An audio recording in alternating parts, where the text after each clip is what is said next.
Okay, and we are live. Hello everybody who's joining us live. Hello everybody who's watching this as the replay. My name is Verma Henry. I'm your host here over on Live Design Streaming Sessions, brought to you by Do Better UX. The best place for you to go to if you want to learn sort of like the no BS approach to learning about UX design, product design, and really, anything design thinking. We try and teach you and share with you rather here on the channel some of the things that we've learned over the years from experience, personal journeys, if that sounds like something that you're interested in, feel free to check out our website, dobetterux.com, where you can find more of the content that we put out there. We've got a podcast, we've got small design community over on LinkedIn. We've got, of course, this channel Do Better UX over on LinkedIn, on YouTube, and you can interact with us in many ways. So if you want to know all the different ways you can interact with us, check out the links below. And for this session today, I want to invite you to interact with us live. So if you look in the descriptions section below, you'll find a link over to our Discord channel. What that will allow you to do is to interact with us as if you're on a call, on a Zoom call, and if you're joining us live, I would like you to ask some of the questions that you might have towards the end of the session.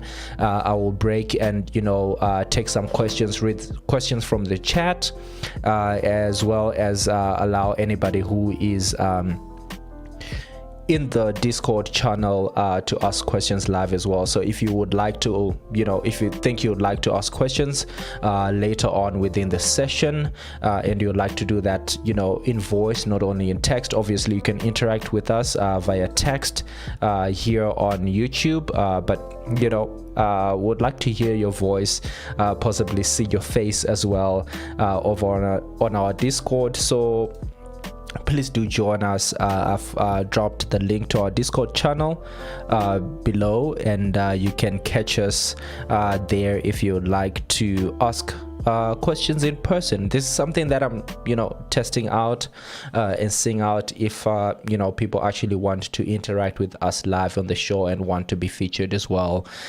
Maybe in the future we'll use it for interviewing people with design portfolios, etc. Cool. So this is something that we do every week, these live design streaming sessions. So if you're interested in learning more about UX design, if you're somebody who's in a startup and want to know more about how design can help you, and different methods and ways to apply design within your startup to be able to stand out and really be successful, we do these live streaming sessions every Thursday, so feel free to join us sometimes, maybe on a Friday. So I'd just like to say every week. So if that sounds like something that you want to be part of, consider subscribing to the channel. That way you'll be able to not miss, get notified every time we upload the next coming event that's there. The episode today is mainly focused on, or directed rather, to startups and how design can help you accelerate your growth to get to market faster with products and features that people actually love and will actually use. So that is the purpose of the conversation today. So it's really directed to startups, people who are working in startups, people who would like to make an impact with design in startups, or founders who would like to make design a part of their organization. Really, I see that there are some people who are joining us live, so feel free to say hi in the chat section. Tell us where you're coming from, where you're joining us from tonight, and what is it that you do. So feel free to interact with us in the chat section. I will be taking some questions, but I will be reading questions later on in the session. Cool. So if you think this type of content could be benefit to other people within your network, please consider putting a thumbs up on the video. That way you will sort of like kick off the YouTube algorithm and be able to share this with other people. It makes the YouTube it makes this video more discoverable on YouTube, and if you really like the content after the fact, please do consider sharing this with other people in your network as well. So without wasting any further time, I think we've got a steady stream. I think we've got good viewership going on. I am going to jump into the session today, and I want to start by, since we're talking about startups, I want to, take something out of the way quickly, which is purely the difference between startups versus small business, right? What is the difference between a startup and a small business? In the past week, as preparation of this talk, I did post, the easy difference between startups and businesses, and I got some engagement on social media explaining to people what the difference is there. So I just wanted to specify what the difference is there. Obviously, the things that we are sharing within this session will help, whether you are a startup or you are a small business, but it really speaks to startups because startups are not only small businesses or new businesses. They're businesses that are really focusing on growth, focusing on scalability, focusing on being able to get out there, working on some exit strategy, whether it's an IPO or whatever it is. Or being acquired fully. So that's the difference between the focus of a startup and a small business. You can look at a small business as something like a mom and pop business, something that like your corner bakery, your dad's old shoe business, that kind of business, which is not really designed to scale up. They're not really looking to they're not really focusing on rapid growth. They're not really focusing on funding, getting different series of funding, etc. So that is the main difference between having a startup and a small business, and I just wanted to clear that off before we jump into today's session, because it's something that will sort of like affect some of the things that we'll be talking about later on in the session. So today the session is really focused on startups and how design can really help you have that rapid growth, have that rapid scalability, and really help you move forward to stand out and be a successful business altogether. So that is what we want to be talking about today. So I just wanted to get that out of the way, talking about what is the difference between startups and small businesses, right? So startups, as you might know, if you're a startup founder or if you're working in a startup, you should be focusing on speed, but definitely in the right direction, right? So as much as you're focusing on rapid growth and speed to get to market, etc., I think the important part there is that how do you know that you're focusing your speed and energy in the right direction? How do you know that you're actually solving the right problems? How do you know that the product that you're working on so rapidly will actually be adopted by clients? So those are some of the things that I want to explore in the conversation today, and I think it all starts about being problems focused. So what problem are you trying to solve as a startup?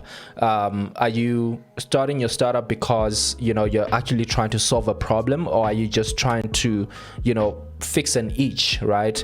I've seen it over and over again where you have very technical founders that are excited about some new technology that they really want to put in customers' hands, but it really doesn't have an applicable way in ordinary people's lives. And then it becomes that situation where you have a product and you're really trying to put it fit it into a market somewhere somehow, whereas you should be doing the things the other way around, not trying to fix a design itch or an idea itch that you have in your head, or trying to implement a certain technology, but really going in and solving a problem that you can identify within your community, within your society, within the people that are around you, right? So that is what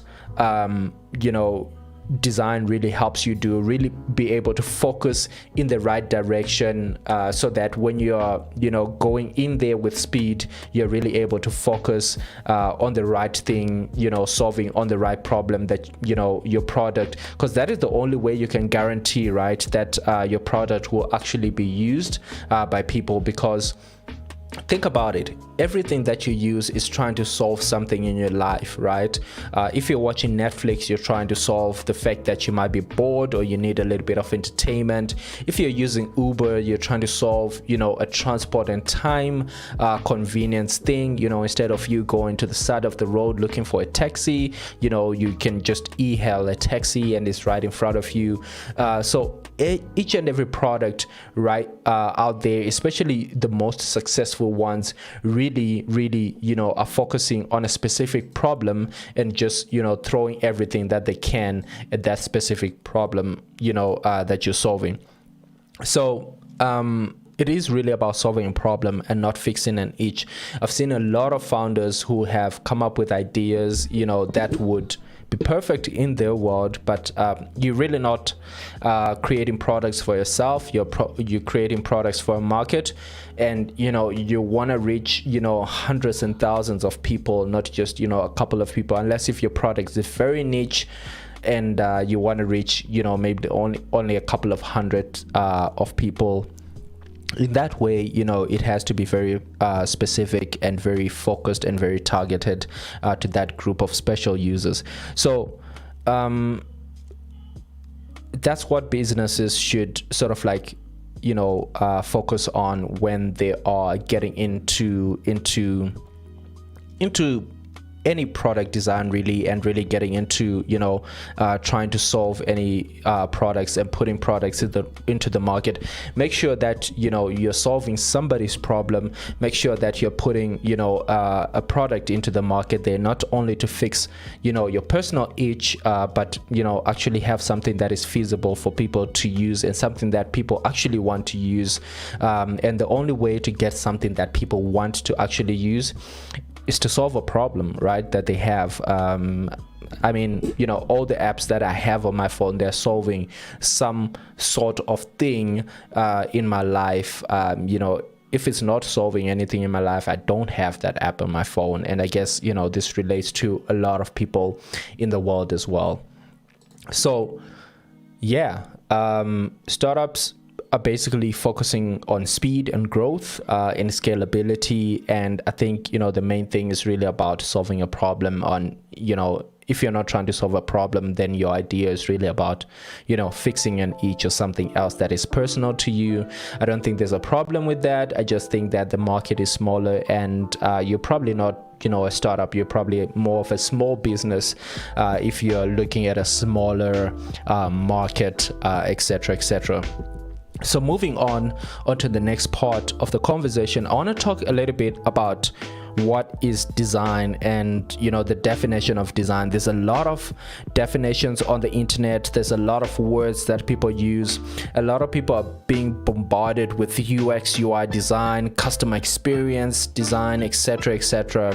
And I want to speak about sort of like the three major parts of design, really, that I think are important for especially startups to be able to understand what design is. So the first one is product design, right? So what is the problem you're solving and what is the solution? Really wrapping your mind around the product, really wrapping your head around what is the problem that you're trying to solve. So basically what I was talking about in the previous section, just couple of minutes ago, you really want to be able to focus on what is the problem and what is the solution, right? Who are you solving it for? What is that user base? So that is the first part of design.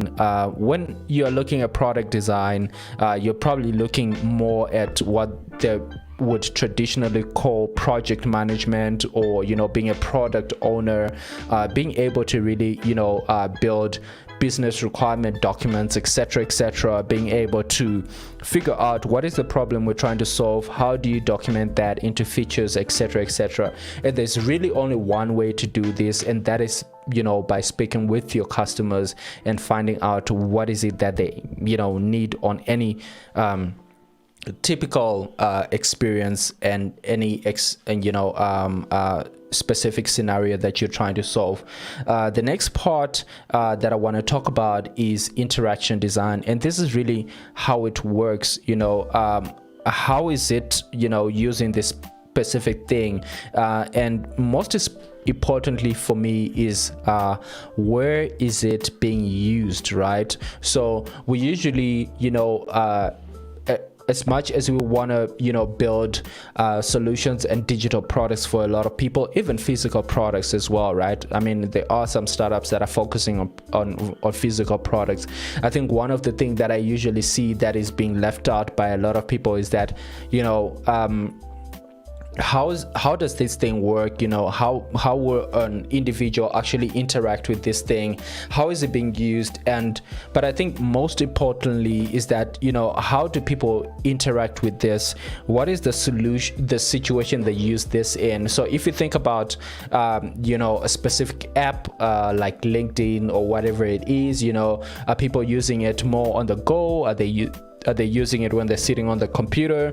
If you look at a product like Figma, which is a design tool, are people using it sitting in the on the desktop, in the office? What are the scenarios people are using these products in, and how does it actually work? So that is interaction design. So I just want to split design into three parts, because the third part is usually the most common, which is visual design. How does it look like? This is usually considered referred to as the user interface design. This is the beautiful part of the interface, not necessarily how it works, but more of how it looks and feels. Is it easy to read? How are the colors looking like on that specific thing? Are the colors portraying the right feelings with the human being? Because as people and human beings actually interact with products, we have different feelings that we have, that are evolved with color and font and, things like caps lock and basically visual hierarchy that is represented by how big certain things are on the screen, etc. So those are the three different parts of design that I would think that are very important to anybody who's looking into product design, especially within the startup space. So that is product design, interaction design, and visual design. However, I think there is a third and most important part of really adopting design as part of the company, as part of what you do, really as part of the process, as part of figuring out what your product is, and as part of refining your product. And this is user research. User research can come in different ways, different forms and ways. This could be user testing, this could be surveys, this could be quantitative research like analytics on your website and on your app, etc. And this is really a never-ending process, right? I think user research is really a core part of design maturity as an organization. Is really a core part of how to keep your company at the center of what the user needs are, at the center of what you're trying to do, at the center of the problem, at the center of, the solution that you are playing out and you're trying to, take out there. So it's very important that, user research becomes a core part of your organization, a core part of your process, a core part of you understanding, all the different elements and the people that you are designing for, the people that you are actually working with on an everyday basis, really understanding your user and, having a user-centered approach. A lot of people, throw the word user-centered approach, but they don't really, get to the crux of it, is that, what user-centered really means is that you understand who your user is, and what their problems are, and then you build a solution around that, instead of building a solution and then trying to fit it in specific user needs and scenarios, really trying to wrap it into the market. That'll be way more difficult, and you will build things that you might love, but not everybody might love, and not something that people might use on a daily basis. So product design is, what is the problem that you're solving, who is the solution for, what is the solution. Interaction design is really, how does the thing work, how do people interact with it, and in what situations do they interact with it. Does it need to have a high contrast screen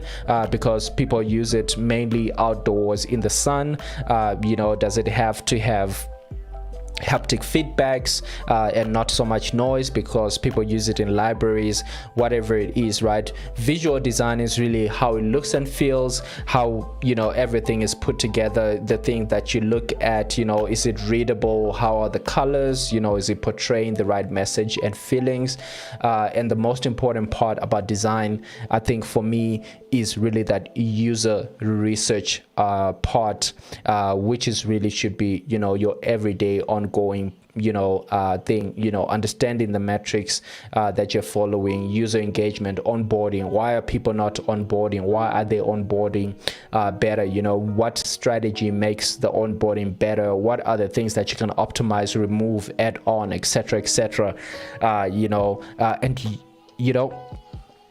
It's funny because building products that people love is really not that difficult when you speak with the people that you're building the product for, because they'll tell you what they want out of the product. You might not be able to satisfy all the different scenarios within the feedback that you get, but the core fundamentals that solve for that specific problem, you will be able to solve for. You will be able to look into that and really just listen to your customers and be able to solve for that. So user research is really a big part of what we do when it comes to trying to adopt design as part of the ways of working. And I think really having user research as part of your process really drives a culture of innovation in your company, because you're not only chucking out ideas out of your heads, but you're also really including the voice of the user within the process that you have, and being able to not only manufacture your own ideas in your heads, but also have ideas from people on how they would solve that specific problem that they currently have, right? Now I want to move on to the next section, which is really about building. How do you build the products that people love and use, for the specific intended use? It could be every day, it could be for the one-time use that they're supposed to use that thing, and delete it. I've seen apps that are designed to be deleted, or whatever. It's not always the more usage, everyday usage, which is like sort of like the goal of the product. There's different goals, but how do you build products that people actually love and use? So when it comes to you probably might have heard the buzz around UX design thinking, etc., all those methodologies. I think there is a lot of different methodologies, new ones even, that people are coming up with at the current moment. I have adopted my own and sort of like modified them according to the market and the people that I serve, etc., etc. So what I'm trying to say is that there's a lot of methodologies, around design thinking, human-centered design, customer experience design, service design, etc., etc. And you might have heard some of these buzzwords before, you might have not. But basically what I'm trying to say is that when you're looking in design, is that there's a lot of different methods and frameworks. I don't really think that there's a silver bullet. I used to be a big fan of design sprints myself. I've used design sprints in a lot of different scenarios, but there's just spaces where you cannot apply the generic whole design thinking process, the generic design sprint process, the generic whatever process. I think what is really important for people who is startups, whether you are working in a startup as a design lead or whatever it is, or you're a founder who's in a startup and want to adopt design, is that you need to understand that there's so many methodologies and frameworks that are out there, and at the end of the day, I think the things that matter really within all these frameworks, and you should really pick one that works best for you, from experience and trial and error. But I think one thing that you will find common in this, in all these frameworks, is that you need to be understanding what your user needs are, what their frustrations are, which talks to what solution what problem are you actually solving, right? The second thing is really focusing on being able to come up with ideas that you can test and validate with users. So there's sort of like an ideation phase that you would go into, that usually consists of coming up with a lot of ideas and being able to test those with your users somehow. But basically use what works for you, use what is most efficient for you within your scenario.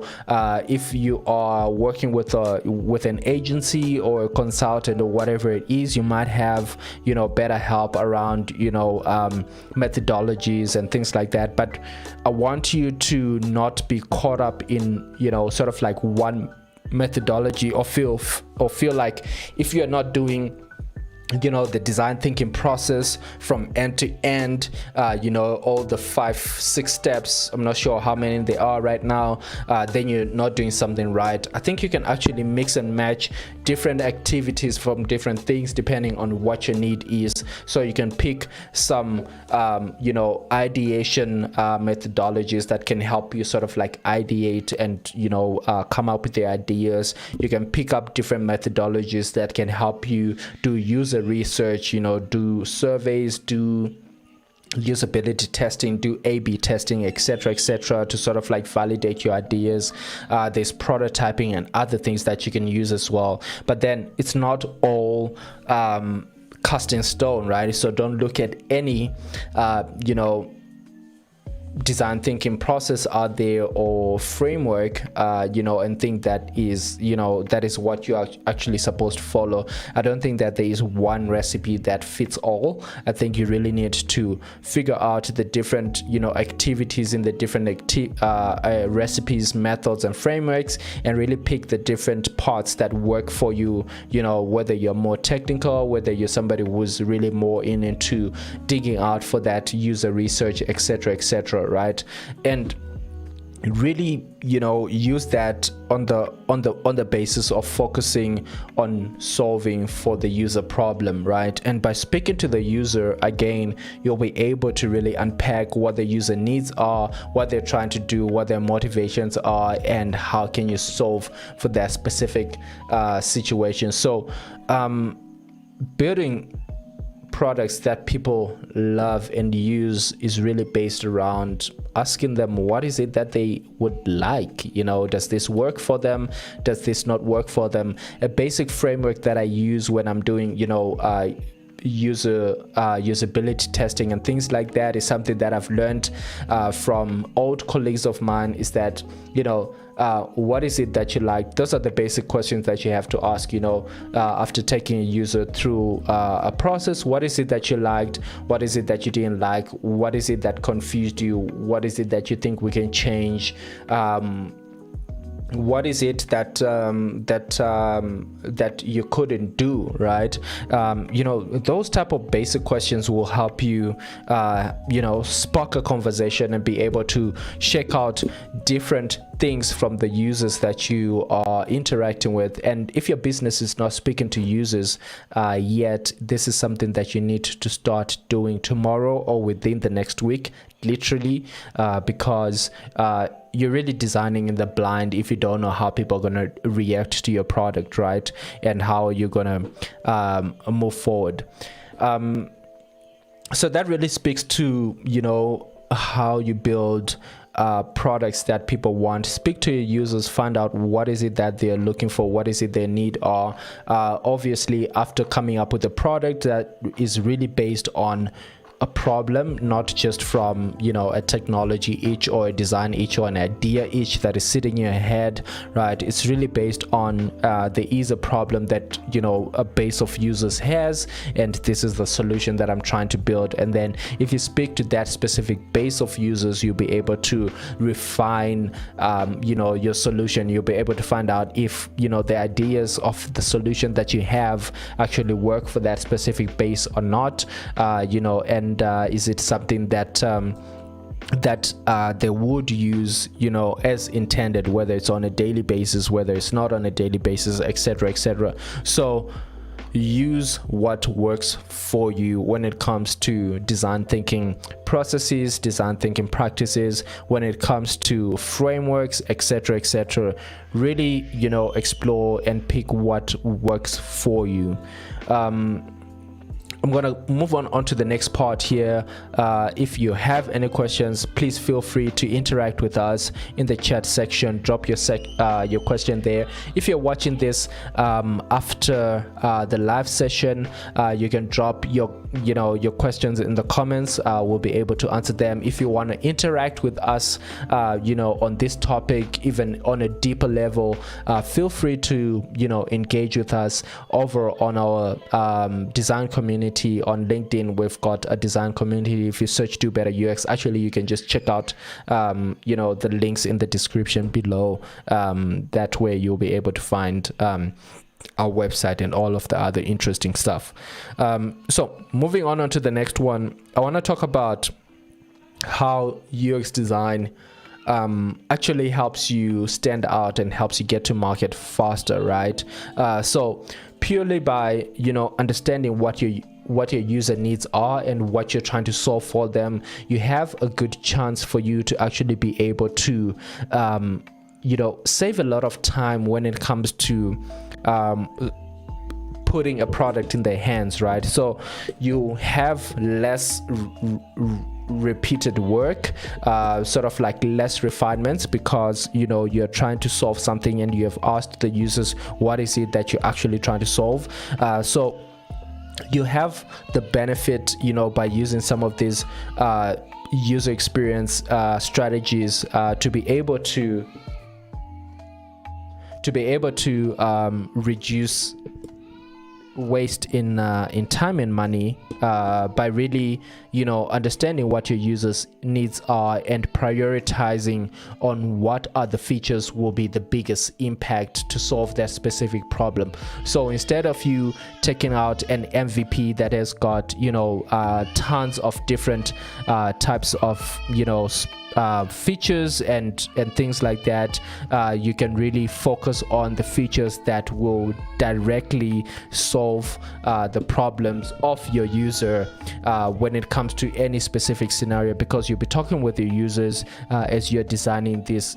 So purely by reducing the time of you doing repetition work, and the time of you going back and refining things once you get feedback, etc. When you put the software in customers' hands, you actually save a lot of time and money, development money, design money. Like hiring people to do any development design work will cost you on any given project, so you're actually reducing waste and in time and money, and this will help you get to market faster because you're really solving the things that you need to solve, not everything. Like we all know that scenario where we want the product to be the best thing possible. We want to add all the bells and whistles. It will take 3 months, 6 months, 12 months for us to keep on adding different things in there, because we really think that it's the bells and whistles that we have to add on. But what you really need to focus on is the minimum viable product that solves 80% of the core problem that your users have, and this way you'll be able to put something in customers' hands much faster, and something that is a little bit much more accurate in solving what problem they have on hand, right? So that is some of the things that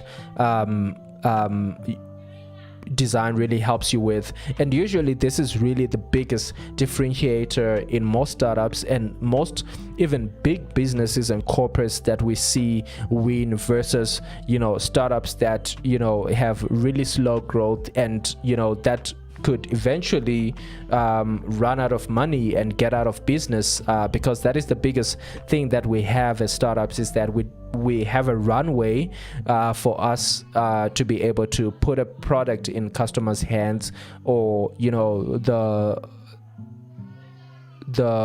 ultimate thing that could happen will be running out of money and closing shop. So if you want to learn more about why companies that focus on design win, we did a live streaming session last week.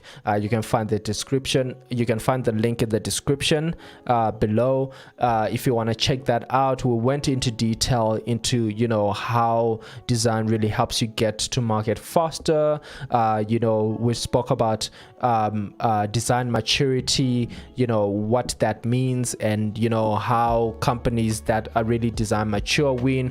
We spoke about companies like Google, Apple, Airbnb, and how they use design as sort of like an unfair advantage really compared to any of their counterparts, and we see this in many different markets, not only in technology. So if you want to check that out, it's a live design streaming session that we did last week, why companies that focus on design win. Check it out in the section below. I'm gonna go in now and check in if we have some questions. If you have some questions, please feel free to drop them out in the chat section. That way I'll be able to answer you.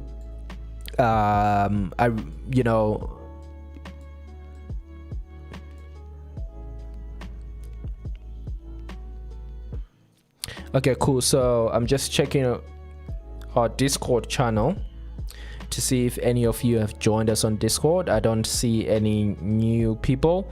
It will be really cool for you to join us over on Discord, because you will be able to engage with us as if you are on a Zoom call. So if you would like to engage with us in future episodes, live sessions like this one, where you would like to get your voice heard while you're asking questions, feel free to join us over on Discord.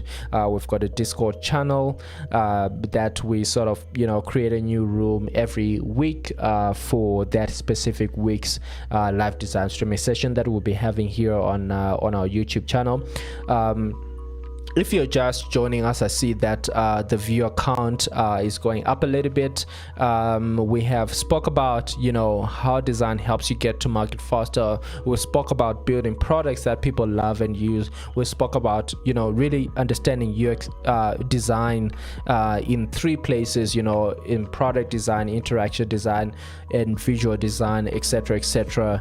And now we are moving on to something that I think is really cool for a lot of startups, and that is hiring designers and building design teams. So now that you know that design is probably something that you might want to adopt and make a core part of your business and your culture, etc., etc.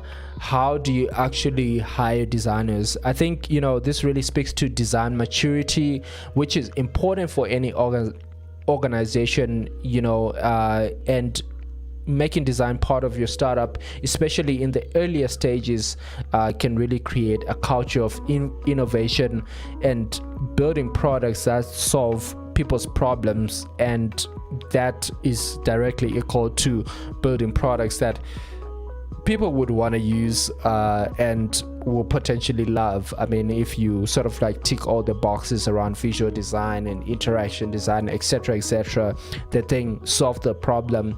And it's pleasant to use. It looks really nice. It looks, high quality and really well built. So yeah, let's get into hiring designers. So I want to start with, the different stages of, the startup that you might be in, whether you're pre-funded, funded, or a little bit more mature. I'll define that, pre-funded as pre-seed, seed, or, sort of like pre-series A. In this case, you might want to have, a co-founder or somebody who is really working, close with you, maybe a freelance consultant. You might not be in luck to find any agency, any design consultancy that might want to work with you, because a lot of design consultancy are actually focusing on working with big clients and, charging them outrageous amounts of money.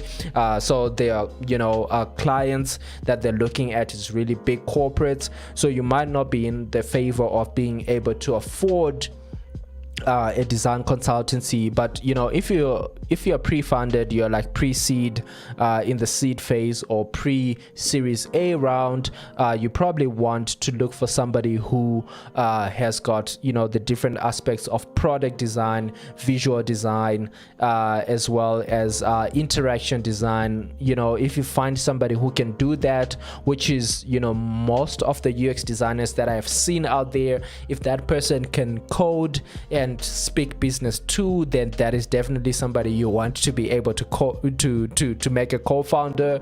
But that's only if you've known them for some time, of course, and you trust them. But yeah, that is how I would go about really acquiring. I mean, you could get away with consultants, more freelance consultants, individual consultants out there that can help you within your process at a much more reasonable fee than you would, get from agencies and things like that. But definitely you might want to get somebody who is well versed in design to be part of your, co-founding team.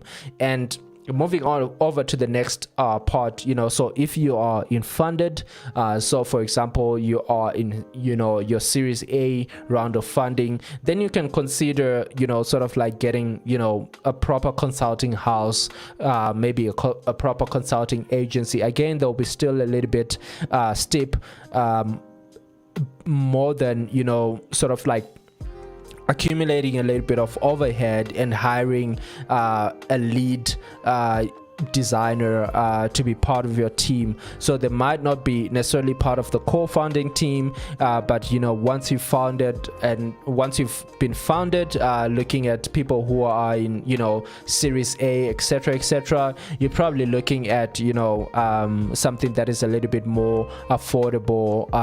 So consider hiring a design lead to help you rather the people that are building your product, and really help you focus on being more user-centric and being more a design-led company.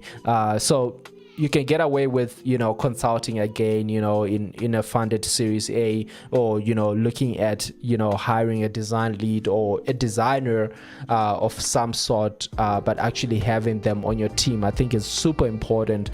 So as you can see here, this is almost like the second part of embedding design within your organization and having some level of design maturity. The third part really that I want to talk about is if your startups is a little bit more mature, you've went through series A, you're looking at series B, or you even even more mature than that, you're looking at exiting and things like that, you're working on your exit plan, then this is the place where you really want to consider hiring or putting together a team, looking at product, looking at the different components of design that we spoke about, the visual components, the interaction design, the product design, hiring project managers, hiring product owners, etc.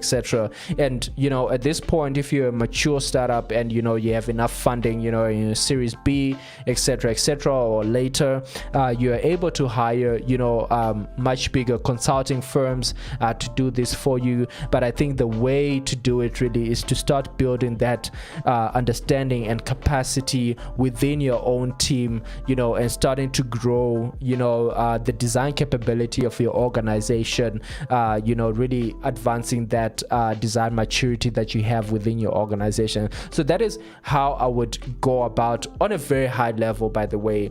I think this is a broader topic on its own, and I'm happy to answer questions around hiring designers. Ping me on LinkedIn, on Twitter at Varima Henry. You'll be able to find me on LinkedIn and on Twitter if you want to talk about hiring designers, how you can get around hiring designers, what are the things that you're supposed to look for, how do you talk to them, how do you know that you're speaking to the right people and not just some gimmicks and people want to just get some work and not necessarily know what they do. So feel free to reach out to me at Varima Henry. You can find me on LinkedIn and on Twitter. I'm happy to answer any questions around this. But on a very high level, pre-funded, pre-seed, pre-A, you're looking for a co-founder, somebody who is part of your team, a core part of your team, or you can look into external freelance consultants, individual consultants, etc. And if you're funded, looking at somewhere around Series A, consider a consulting company and consider, hiring a design lead. And if you're mature, startup, which is Series B or anything later than that, really consider building your own UX design team or design team within the company, helping you become a more design-led company, really helping you stand out from the rest. And we have seen it over and over in every different market, that companies that focus in design and focus on their users' needs win, opposed to their competition that doesn't do that.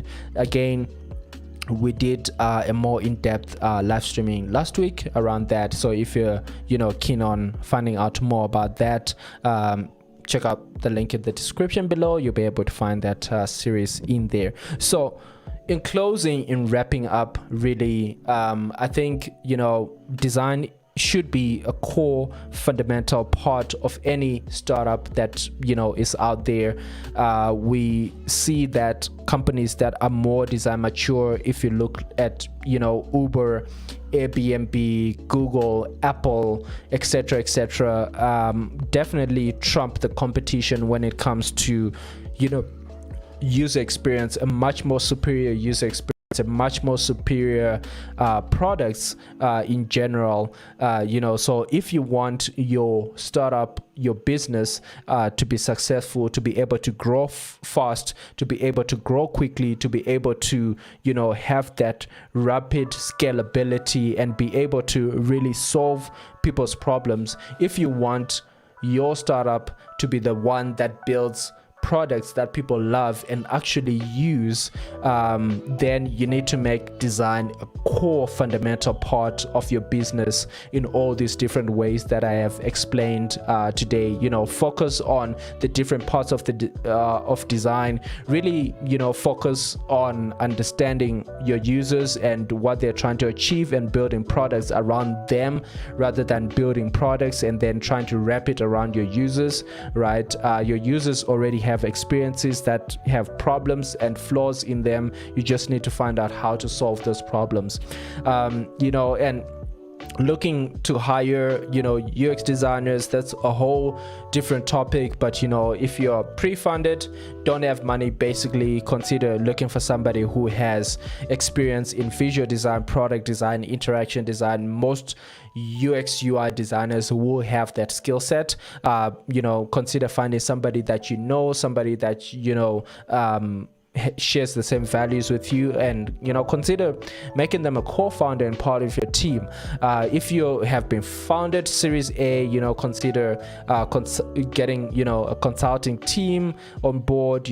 Consider hiring a design lead. And if you have the funding and you pretty much more mature startup, then you should really just build your team and have design as a core part of your business.